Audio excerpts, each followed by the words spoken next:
आरो आणि हे कंडिशनर याच्यामध्ये काय फरक आहे? म्हणजे आरोचं पाणी आरोमध्ये आपण घरामध्ये वापरतो पिण्यासाठी. आरोमध्ये तुमचं सगळंच्या सगळं अशुद्ध प्रकार जे आहेत ते हं. काढले जातात हां. आणि तुम्हाला शुद्ध पाणी मिळतं. कंडिशनर तसं नाहीये. कंडिशनरमध्ये ड्रिंकिंग वॉटरसाठी पाणी तयार होत नाही.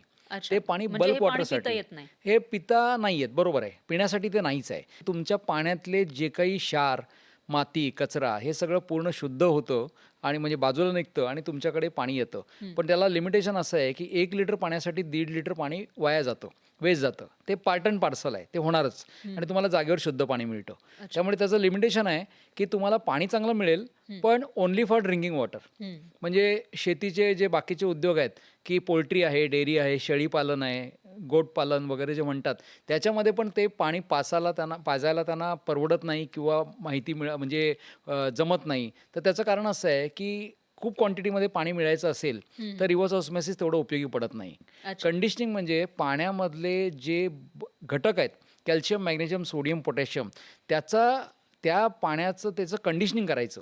म्हणजे त्या पाण्याला कंडिशनिंग म्हणजे काय? काही काढायचं नाही, काही टाकायचं नाही, पण त्याच्या आतमधल्या आतमध्ये त्याचं कंडिशनिंग करायचं हं. त्याच्यामध्ये. म्हणजे आपण शॅम्पू केल्यानंतर कंडिशनर वापरतो. हो. कंडिशनर शॅम्पू होऊ शकत नाही. हं. तसं याच्यामध्ये ही जी टेक्निक आहे वॉटर कंडिशनिंग, ही तुमची रिप्लेसमेंट नाही आहे, ही तुमची एन्हान्समेंट आहे.